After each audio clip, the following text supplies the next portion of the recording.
Hello. I have been watching these movies at the Bar of the Crypt this month. They are B movies, almost all of them, B for bad. Bad doesn't mean not entertaining, though, I will say. Like, just because these movies are terrible, we have fun, sit there and make fun of them. Kind of like Mystery Science Theater sort of dealio. It's been a real fun thing to do. So we recently saw the movie Ice Cream Man, which is literally what you imagine it's about, a killer ice cream man. And the film itself, like, I'm having a hard time remembering necessarily what happens. I think because I was just so distracted talking to people about, I'm like, I think it's pointing out the weirdness of the film and like different things. The movie had a lot going on and yet nothing going on. So, it really did have like people being killed by this ice cream man, who is barely traumatized by the fact that his dad died when he was an ice cream kid. I don't know how do you do that? It's like, I don't know, you're ice cream junior or something. Anyway, and so movie starts instantly with that, so that's not a spoiler. Like, it's literally the first scene. He gets gunned down by the mafia. Like, it literally, the father does, and it doesn't explain anything why. It does not explain anything why the mafia wanted to kill this ice cream man who has an ice cream truck in an ice cream shop called Ice Cream King, and then the son has Ice Cream Prince, but doesn't change the name of some. It doesn't really matter, necessarily. They're bad at business, is what I'm trying to get at. They're very bad at their business. One of them dies. Apparently, maybe he was giving money to somebody. Look, anyway, I guess it doesn't matter. Here's the thing about this movie is that you expect food-based horror. Food-based horror is something that I'm not that familiar with. For one thing, food means nothing to me. I have stomach stuff, so I really don't eat, anything that's enjoyable. So to me, like, food isn't something that I'd be like cringy to see happen. Some people find food such a big important part of their life, or like something they imagine so much, that seeing that tied to horror, like eyeballs or X, Y, and Z, really bothers them. And to me, it's like, no, it doesn't bother me whatsoever. And so, there were, of course, bugs in the ice cream. There was blood. There's all this sort of stuff. And to me, I was like, okay, I was able to separate myself from that quite a bit. But I have actually people who were there who were really upset by the fact that it had that. I guess that makes sense. I mean, there's some people who can't deal with talking about gross things while eating. They're sensitive. And so you tie those two things together. So it would have been kind of cool if the movie had leaned really heavily into that sort of thing. I go back to Killer Clowns from Outer Space, which was able to kill people with food in an odd way. And this movie kind of didn't do that whatsoever. I felt like it didn't utilize its own, like, killer well. You know what I'm saying? Like, it felt like this killer could have been anybody. Like, with any sort of profession. It could have been a fucking welder or something that has an ice cream truck. That's okay, though.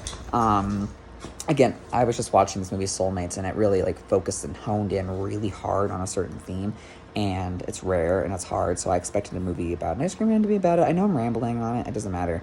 So the movie was, oh my god, it didn't make any sense. But there were so many different characters, and we did not know who the main character was, or who to root for, or who to really follow the entire time. Because, for one thing, this ice cream man is out and about doing his little thing. He's not stealing people that often. When he does steal people, he's very bad at it and gets caught. I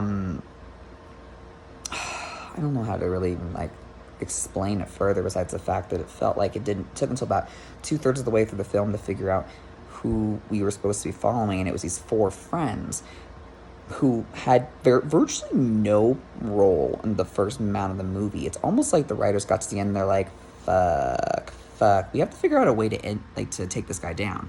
And and it's so peculiar that those things aren't really caught until later. Like, it struck me as a sort of afterthought. And it was actually kind of cool when that happened. They got to band together, very Stranger Things sort of dealio. This movie was made significantly before Stranger Things. I think 1995, right before Scream came out. And so it was kind of like rounding out the bad years of horror, what I like to call, or like the cheesy years. Like, and then when Scream came along, horror to me somehow became a little bit more serious at that point in my mind. Like, it really went that direction. So this movie leans really heavily into that cheesy elements. And there's a difference between cheesy and campy. I feel like cheesy to me kind of feels like trash, like that's just not well done. Campy kind of is on the nose, and this one wasn't campy. because it took itself very seriously. It had Olivia Hussey in it, and she, if you don't know, is from Romeo and Juliet, the infamous film that was scandalous because they were underage at the time and naked in the movies. It's famous. It's extremely famous. She was very good in it. And then she was in Black Christmas and very not that good in it, in my opinion. So she was in this, and I was telling my friend, I'm like, she must have owed somebody a favor, because I have no idea why or how she would have ended up in this film. It's kind of interesting to see some of these actors later in life. And she was supposed to be playing an older person, like 70s, and she did not look it whatsoever. So sometimes it was just kind of surreal. Like, whenever you see, like, a cameo, it makes me wonder just kind of, like, how did that person get to this point where they felt that they should do this? It's never made a whole lot of sense to me. So no, I don't recommend this movie whatsoever. It's not entertaining. It doesn't go anywhere. But you know what I will say? If you do want to watch, like, a bad movie to make fun with people, there are so many more out there. But this could be one. It's not like a waste of time if you're going to enjoy it with a group and recognize that this movie is not going to progress your love of horror whatsoever. I can't imagine somebody watching this and being like, yeah, wow, I just want to watch more like this. No, not whatsoever. I will say that, like, when I watch something that's poor like this, it does make me appreciate other things. Like, I just saw this movie Soulmates, and if I hadn't watched a bunch of garbage movies recently, by accident, I don't choose to, I don't think I would have appreciated what it was doing, even if it didn't do it perfectly. So I think these movies serve a purpose for me, like, to cleanse my palate occasionally. You know, when you sniff coffee beans at, like, a candle store, I don't know if anybody else does, like, you huff it, like, get lightheaded and then smell some more candles and then pass the fuck out. That's my Yankee Candle Company experience, truly. Almost fainted in one. Anyway, so that's my thoughts on this movie. My suggestion is to just, get out of this video and never think about Ice Cream Man again.